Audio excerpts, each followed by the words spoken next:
Entonces, bueno, yo soy Claudia Santana, trabajo hace 15 años en Microsoft Chile, en distintas áreas. Partí en el área de desarrollo, y después ahí me fui moviendo, y hace algunos años ya que estoy en la parte de ciberseguridad. Y hoy día un poco lo que queríamos conversar era por qué importa. Y yo creo que la verdad es que esto lo vamos a pasar un poco rápido, porque esto está como pensando en startups, y por qué es importante que las startups empiecen a hablar de ciberseguridad. Y por qué empiecen a entender, y por qué es importante que hoy día estén mirando esto como uno de los riesgos más. Y la verdad es que cuando uno hace los planes de las startups y de las nuevas empresas, y postula los fondos, y va a distintos búsquedas de inversionistas o tratar de hacer crecer la empresa, parte fundamental es hacer estos análisis de riesgo. Y cuando hoy día vemos estos análisis de riesgo y analizamos los distintos riesgos a los que se están enfrentando las empresas, y esto ya aplica a empresa grande o empresa chica, parte fundamental a lo que hoy día se están enfrentando las empresas son a los riesgos de ciberseguridad. ¿No? Es probablemente uno de los riesgos que tiene mayor impacto, uno de los riesgos que más vemos día a día. Hoy día hay seguros para terremotos y para distintos riesgos, incendios, y la verdad es que es mucho más recurrente de lo que uno ve, y está mucho más expuesto y tiene mucho más vulnerabilidades, y apertura a estos riesgos de ciberseguridad. Y hoy día el impacto que tienen estos riesgos de ciberseguridad ya no solo es a la data, sino que incluso va a las operaciones. Entonces, hoy día toda esta digitalización de alguna manera, y esta transformación digital que se fue generando, de todas maneras permitió y permite de alguna manera incorporar como nuevos habilitadores de negocio y tener y aumentar estas ventajas competitivas. O sea, la tecnología ha hecho que seamos más competitivos, ha hecho que las empresas sean más competitivas, ha hecho crear empresas incluso. Pero la incorporación de esta tecnología, la incorporación de una sala híbrida, la incorporación de distintos procesos que estamos digitalizando, de todas maneras incorpora riesgos, y incorpora riesgos de ciberseguridad. Y ahí hay que volver a hacer ese análisis de alguna manera de si efectivamente el riesgo, o sea, el beneficio que estoy incorporando se compensa o no con este riesgo que estoy ingresando a mi organización. Si estoy habilitando un trabajo híbrido hoy día para todos mis empleados, o habilité un trabajo híbrido, bueno, ¿cuál es el riesgo que hoy día eso me genera en términos de ciberseguridad también? Y validar si efectivamente ese beneficio que estoy teniendo de creación de la página, de captación de clientes vía campañas, de incorporación o automatización de distintos procesos, el riesgo que esto implica es algo que estoy mitigando, que estoy considerando, y de alguna manera incorporar también como los nuevos controles necesarios, para poder mitigar, si el número lo justifica, estos riesgos. Particularmente los riesgos de ciberseguridad son complejos, porque nosotros, por la forma básica de medir el riesgo como probabilidad más por impacto, de alguna manera en ciberseguridad no es tan claro ese impacto. Y el riesgo de ciberseguridad hoy día, si cerramos los ojos, puede estar en cualquier lado. O sea, si nosotros pensamos y cerramos un poco y nos imaginamos hoy día todos los procesos que tenemos automatizados, desde la casa hasta el trabajo tenemos automatizados 1000 cosas, ¿no? Y hoy día tenemos puertas que se conectan, autos que se mandan solo, en el doctor, tipo, en la clínica, en los hospitales, ni hablar, todo lo que está digitalizado en las oficinas, ahora que se habilitó el trabajo híbrido, que le permite a las personas ingresar desde cualquier tipo de dispositivo, salas de conferencia donde se hablan temas importantes, críticos y confidenciales, que hoy día son salas híbridas totalmente habilitadas, directorios que están en salas híbridas, hoy día los riesgos de ciberseguridad están en todos lados y más con este tema y toda esta digitalización y transformación que estamos y que hemos tenido el último tiempo. Y eso es algo que nosotros vemos constantemente dentro de Microsoft. Y uno de lo que ya viendo algunos casos como más concretos de lo que vemos y a lo que están más expuestos las empresas son a estos como ataques de ransomware, ¿no? Hoy día los ataques de ransomware suponen y son un peligro para las empresas de distintos tamaños y de todos los tamaños, gobiernos, y hoy día los ciberdelincuentes aprovechan de alguna manera todo esta tecnología creciendo y esta digitalización y los efectos que ha tenido el ransomware son cada vez más amplios, ¿no?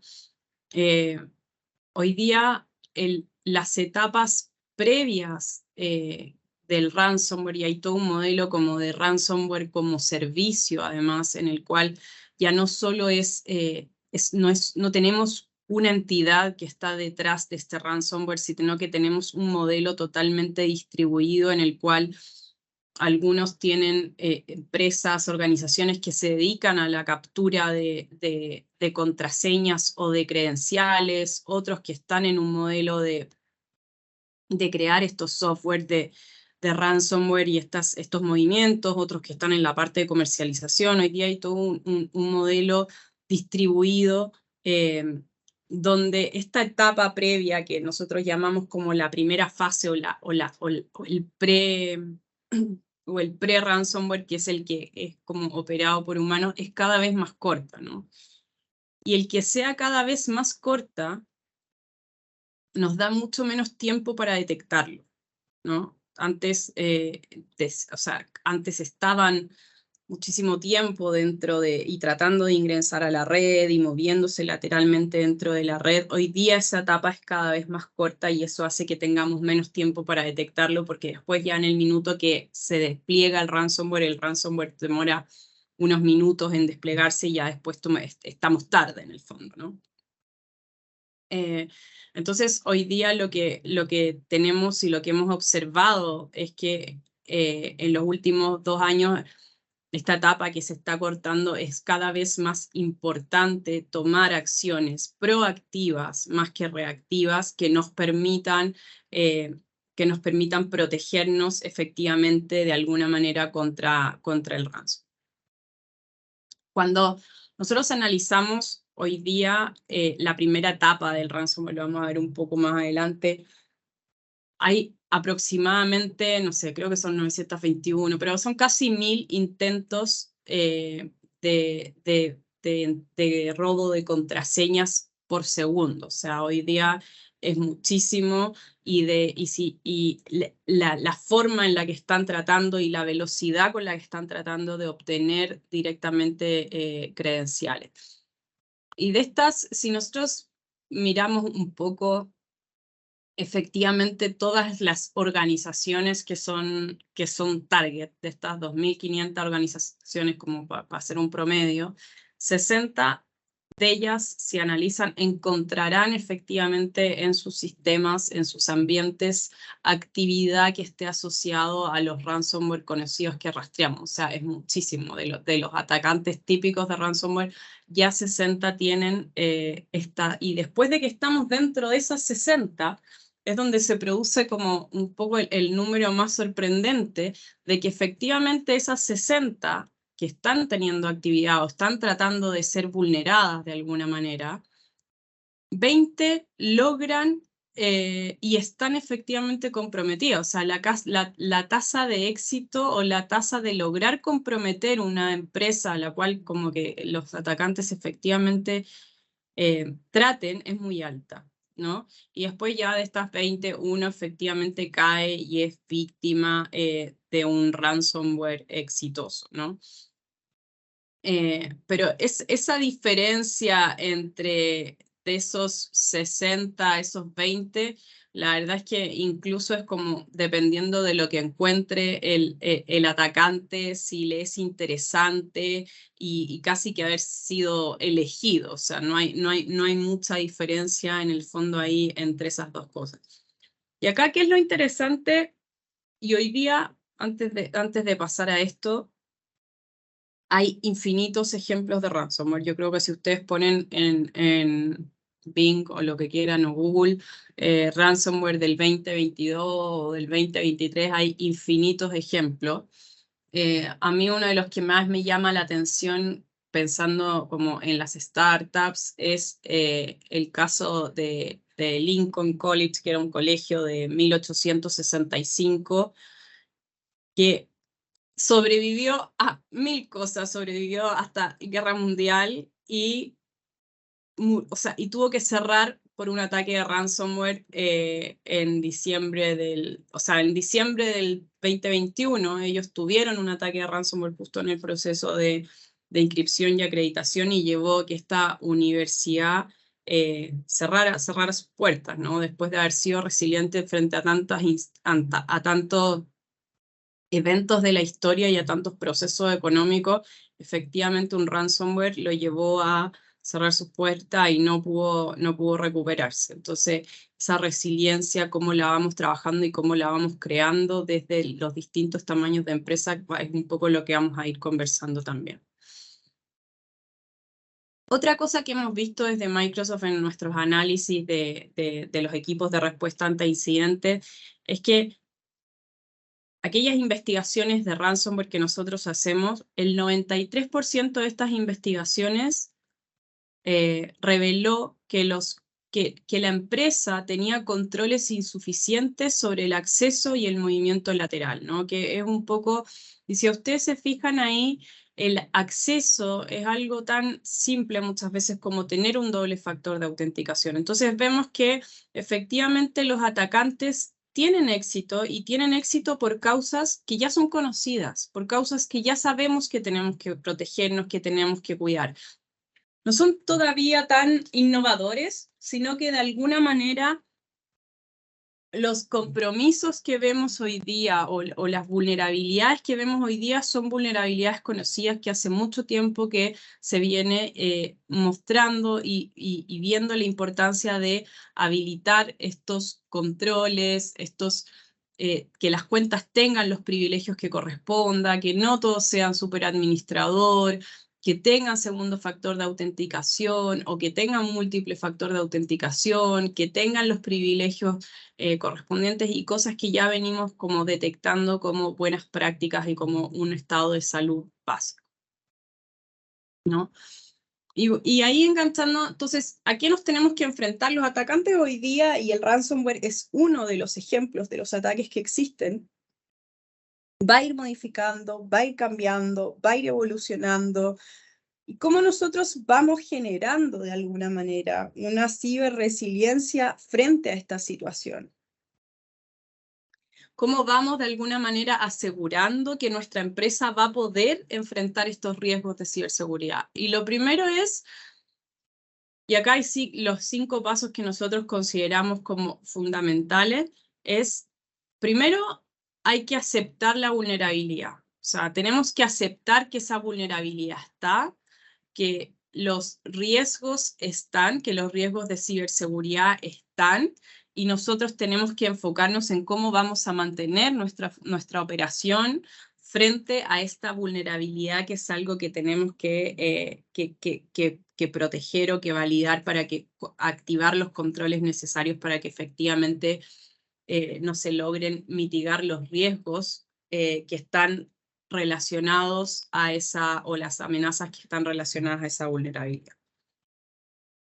Lo segundo es poder limitar el impacto del ransomware. Pensando un poco en lo primero y nosotros que sabemos que esa vulnerabilidad va a estar, que no la podemos controlar y que tenemos que enfrentarla y tomar las medidas correspondientes, ¿cómo limitamos el impacto del ransomware? O sea, si yo llego a tener un ransomware asumiendo que lo voy a tener, y eso es un poco lo que tengo que poner como punto, es asumo que voy a tener un ciberataque, es algo que tarde o temprano me va a pasar, cómo limito el impacto, cómo estoy preparada para limitar ese impacto, ¿no?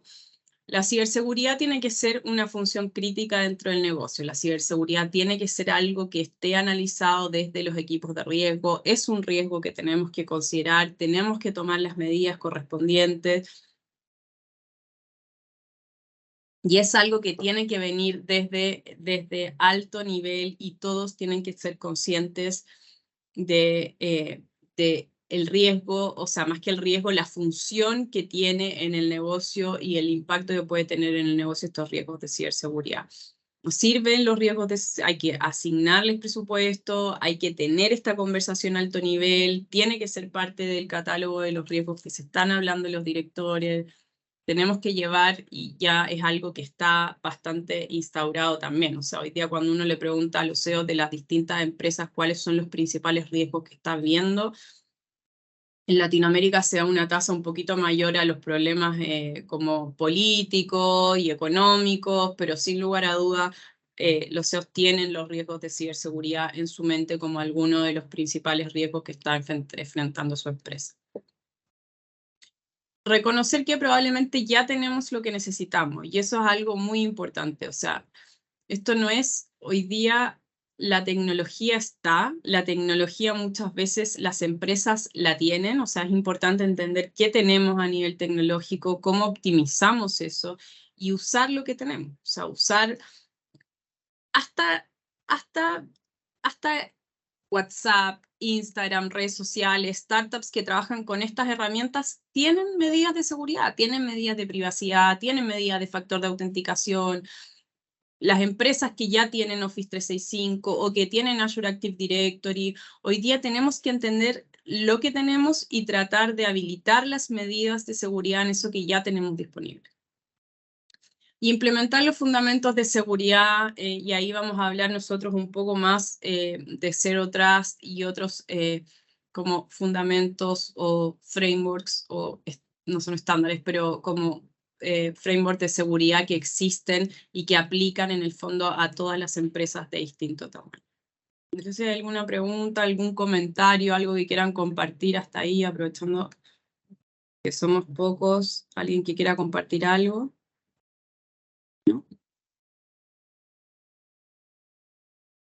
Seguimos entonces. Yo tenía una pregunta, la dejé puesta, pero la traspaso ahora. Dale.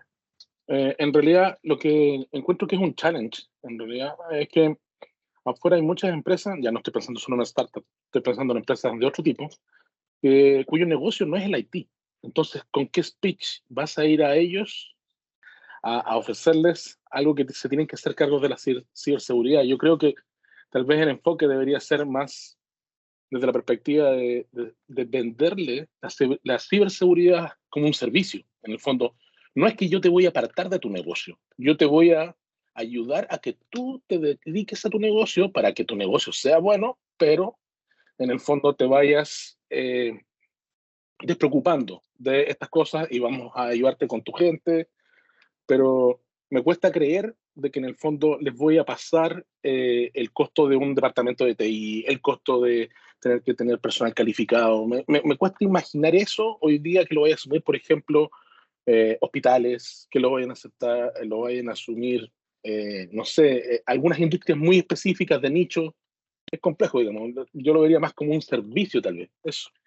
Súper buen punto, Francisco, y gracias por la pregunta. La verdad es que efectivamente en el minuto que la empresa, independiente del tamaño, como dices tú, acepta que esto es un riesgo, tiene distintas tácticas que puede ejecutar frente a este riesgo.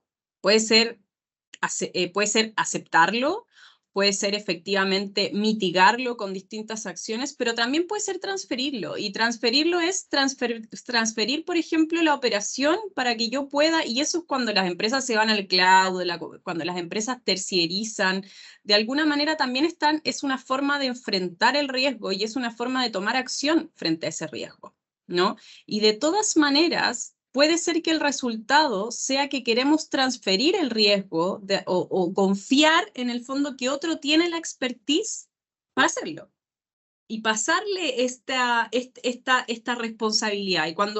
Y eso es algo típico cuando uno contrata una nube o cuando uno contrataba una nube para tomar distintos servicios. Y hoy día efectivamente hay un modelo importante de ciberseguridad como servicio, donde en el fondo cuando yo no tengo la capacidad de generar estos departamentos de respuesta ante incidentes, tecnología, lo terciarizo, y es una forma totalmente válida y es una forma a la que recurren muchísimas empresas de distintos tamaños de enfrentar los riesgos de ciberseguridad. Lo importante es saber que ese riesgo existe, tener una dimensión de este riesgo y después yo efectivamente tengo las distintas técnicas en las cuales puedo tomar y enfrentar esta situación. Así que, de todas maneras, es una forma de poder mitigar este riesgo, el transferirlo o el tener un servicio de ciberseguridad contratado.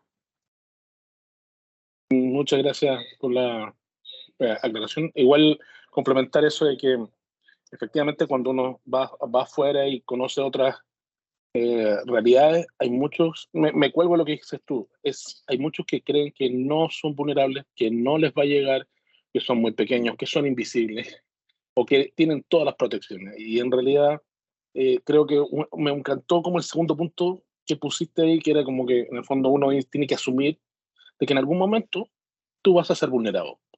Y la pregunta es, ¿qué vas a hacer? ¿Cuáles van a ser los cursos de acción? O sea, en realidad no pienses que no va a suceder, piensa que va a suceder. Eso es súper bien, muy buen approach, me encantó. Tal cual, va a suceder. Tarde o temprano va a suceder. Así que, bueno, hoy día, y esto también es independiente un poco del tamaño de las empresas, ¿no? Pero, y es parte por lo que muchos también toman este camino de contratar incluso un servicio como mencionaba Francisco. Hoy día el patrimonio digital que existe es enorme, ¿no? Los puntos y lo que tenemos que proteger de alguna manera y la superficie a la que nos estamos enfrentando es muy grande, ¿no? Ya no solo estamos dentro de esta red corporativa donde de alguna manera yo me aseguraba y ponía un par de firewalls que todo lo que estaba dentro de esta red está pseudo protegido, sino que hoy día yo ya no solo tengo clientes o usuarios que se conectan, tengo clientes, tengo bots, tengo dispositivos, tengo distintos tipos de dispositivos, la gente está accediendo desde distintos lugares, ni hablar de los dispositivos IoT, que hoy día cada dispositivo que yo conecto a mi empresa es un punto de entrada de alguna manera también para un ciberatacante. Entonces, hoy día la superficie que necesitamos proteger es muy grande, ¿no? Y totalmente distinta a lo que era 20 años atrás. Entonces, cuando empiezan las startups y están partiendo, tienen que considerar ya toda esta superficie. Y en las empresas que llevan más tiempo, tienen que considerar que esta superficie y este panorama de lo que necesitan hacer y proteger es totalmente distinto a lo que hacían antes. Es una realidad distinta. No puedo pensar que me voy a proteger de la misma forma que me protegía antes con este cambio y con esta explosión de alguna manera en la superficie del ataque. Entonces, teniendo esto por un lado, que es toda esta superficie gigante que necesitamos hoy día proteger, tenemos que sumarle que hoy día hay 4.000 ataques por día en Latinoamérica. O sea, hoy día la cantidad de ataques que hay diario es enorme. Entonces, tenemos que cambiar el paradigma y tenemos que pensar, efectivamente, esto va a pasar. Tarde o temprano, esto va a pasar. Y yo le he tenido la oportunidad y el beneficio de poder conversar con distintas empresas de distintos tamaños de startups que les pasa, y les pasa a la startup de al lado, que le robaron el Instagram y le están pidiendo plata para recuperarlo y le robaron la fuente, el fondo del negocio y la información, empresas grandes que están tratando de ingresar todos los días, empresas de distintos tamaños. Hoy día es algo que tarde o temprano va a pasar. Que es algo que hemos visto también y que es algo en el cual como una puerta, una ventaja o algo bueno que tenemos y que nos va a permitir enfrentar estas dos realidades que vimos, tanto de la cantidad de ataques como esta superficie muy amplia que tenemos, es que los atacantes hoy día se dice que son como el agua, ¿no? ¿En qué sentido? En que los atacantes están buscando el camino fácil. Los atacantes y la ciberdelincuencia es un negocio, o sea, eso ni que hablar, es un negocio que hoy día factura muchísimo. Nosotros lo que tenemos que hacer, asumiendo este paradigma de que efectivamente va a pasar, es que el retorno de inversión de ellos no les haga sentido. Eso es lo que tenemos que buscar. Y en ese sentido, los atacantes son como el agua y van por el camino fácil. ¿No ven que el agua uno le pone una piedra y el agua trata de pasar por el otro lado? Bueno, los atacantes hoy día utilizan caminos conocidos, utilizan métodos conocidos, buscan los espacios más fáciles, buscan robar una contraseña con las técnicas que ya conocemos, hasta que encuentran unas credenciales que puedan utilizar, se mueven lateralmente como ya conocemos y van más o menos por los caminos que ya conocemos. Entonces lo que tenemos que tratar es de que ese ROI no sea rentable. Tenemos que poner niveles de protección, asumiendo que sí o sí van a tratar de entrar, tenemos que poner niveles de protección que nos permitan hacer que ese retorno no les haga sentido, ¿no? Y que vayan de alguna manera a buscar hacia otro lugar y que sigan el camino hacia otro lugar. ¿Y cómo típicamente vemos que se dan estos ataques?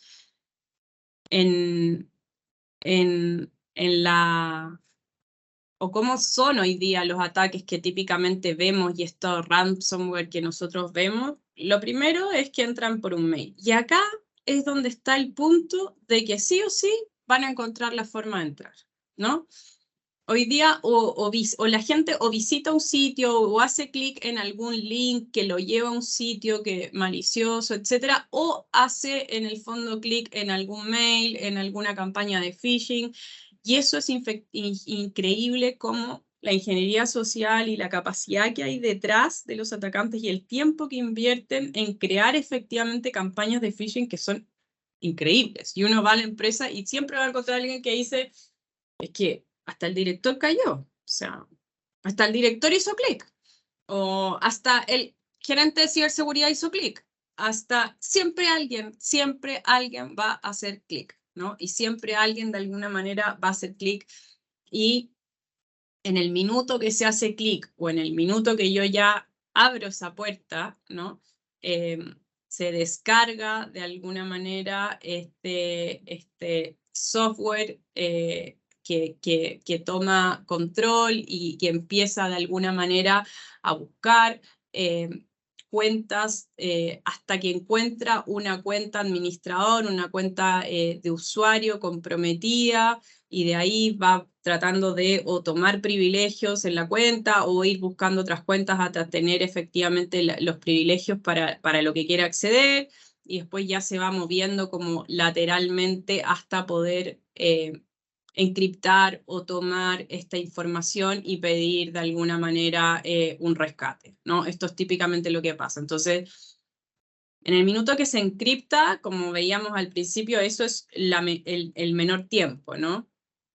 El minuto mayor es, o el tiempo mayor están estas fases previas donde están haciendo todo este movimiento lateral hasta recolectar los datos, entender, la verdad es que la investigación que hay detrás cuando uno analiza y cuando uno ve los movimientos que hicieron, la investigación que hay detrás de cuánto plata efectivamente pueden pedir por el rescate, cuánto factura la empresa, hasta qué monto podrían llegar a pagar. Entonces, pues la empresa dice, no, es que en realidad no tengo ese monto, y saben perfectamente si lo tiene o si no lo tiene.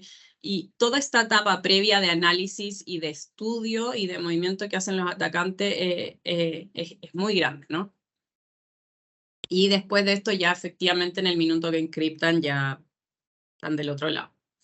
Ahora, toda esta fase, si nosotros además todo esto, y pensando en ya se movió lateralmente, o hizo clic, o robaron las credenciales por fuerza bruta, pero la cosa es que lograron entrar, de una forma u otra, lograron entrar a mi sistema.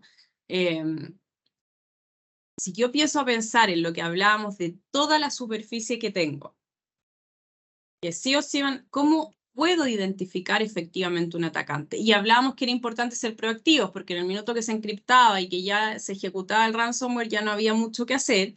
¿Cómo logro detectarlos en esta fase previa? ¿Cómo logro tomar acción en esta fase previa? Y la verdad es que la única forma hoy día factible, pensando en toda la superficie que tenemos, que estamos como buscando casi que una aguja en un pajar, es con inteligencia artificial.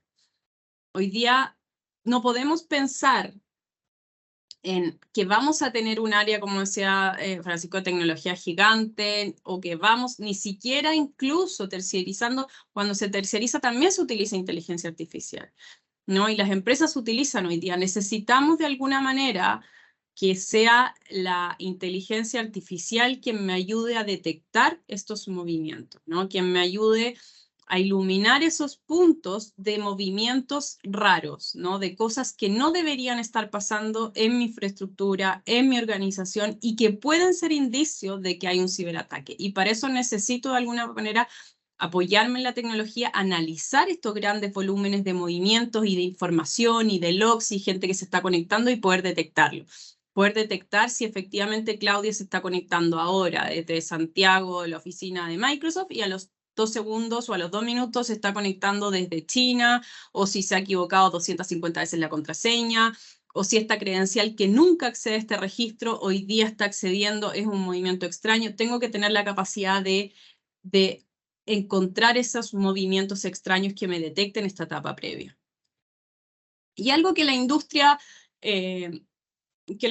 ha consensuado es que hoy día hay un enfoque moderno de seguridad que sirve para cualquier tipo de empresa y que de alguna manera rompe y junta todo esto que dijimos de tener, ya rompe este paradigma de que efectivamente yo podía construir una fortaleza impenetrable, que nadie iba a poder entrar y que de alguna manera ahí protegía todo. Es un modelo de seguridad pensado en esta distribución que tengo hoy en día, en estos límites que no conozco, en este trabajo híbrido, y es un consenso de la industria que de alguna manera es este enfoque que nos permite protegernos, que nos permite ser resilientes frente a los modelos, a la ciberdelincuencia que existe hoy día, que es este enfoque como Zero Trust, ¿no?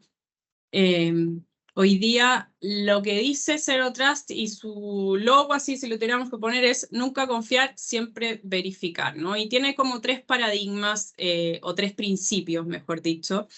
Lo primero es que yo tengo que verificar efectivamente, explícitamente cada acceso, ¿no? Si Claudia quiere acceder, no sé, a la presentación, bueno, valido y verifico que independientemente que me diga que es Claudia, verifico de alguna forma que efectivamente es quien dice ser, ¿no? Y verifico cada acceso a algún recurso corporativo, ¿no? Si Claudia quiere acceder a Instagram porque quiere, no sé, la parte de su startup está haciendo la venta, ¿cómo valido que efectivamente es Claudia, independientemente que conozca el usuario y password, quien está tratando de acceder a Instagram, a la plataforma de pagos, a la plataforma de facturas, a lo que sea? Lo segundo es que usar el menor privilegio posible, ¿no? Si yo efectivamente quiero, no tengo por qué ser todos súper administradores de todo. Hoy día, para acceder al recurso, tengo que usar, o para acceder al activo que quiera, tengo que usar el menor privilegio de alguna forma posible. Y eso va desde los accesos, que si tengo que dar acceso a qué planta tengo que dar acceso, a qué servicio, a qué dispositivo de acceso. Y lo último es que siempre tengo que asumir que tarde o temprano voy a tener una brecha de seguridad y que voy a sufrir un ciberataque. Esos son como los 3 principios. Y estos 3 principios yo los llevo a todos mis activos digitales, ¿no? Los llevo a las identidades, los llevo a los dispositivos, lo llevo a la información, a las distintas aplicaciones que acceden a mi sistema, a la infraestructura que tengo y a las redes, ¿no? Entonces, en cada uno de ellos yo llevo y asumo estos 3 principios, ¿sí? El de las identidades es un poco el que se toman más ejemplos, pero también yo si hoy día hay un dispositivo que está accediendo a mi información, valido si efectivamente ese dispositivo tiene que tener acceso. ¿Y cómo lo valido? Analizando, no sé, la IP, el tipo de dispositivo. Por ejemplo, no quiero que se conecten a mis sistemas o a mi información dispositivos que no tengan los upgrades de seguridad o que no tengan los parches al día, o que no sean de IPs conocidas, o IPs fuera de Chile. O sea, tenemos hoy día bastantes restricciones y configuraciones que podemos hacer por ese lado en cada uno de estos puntos, ¿no? Aplicaciones que quiero que se conecten o que están permitidas en mis distintos sistemas. Lo interesante acá es que uno en cada uno de estos, o sea, nosotros vivimos en Microsoft el modelo Zero Trust. Seguimos implementando el modelo Zero Trust. Este modelo es un modelo en el cual uno va analizando, definiendo, viendo dónde estoy en Zero Trust en identidades, dónde estoy en dispositivos, dónde estoy en cada uno de estos, y va avanzando de alguna manera en cada uno de estos, de estos activos. O sea, no es algo...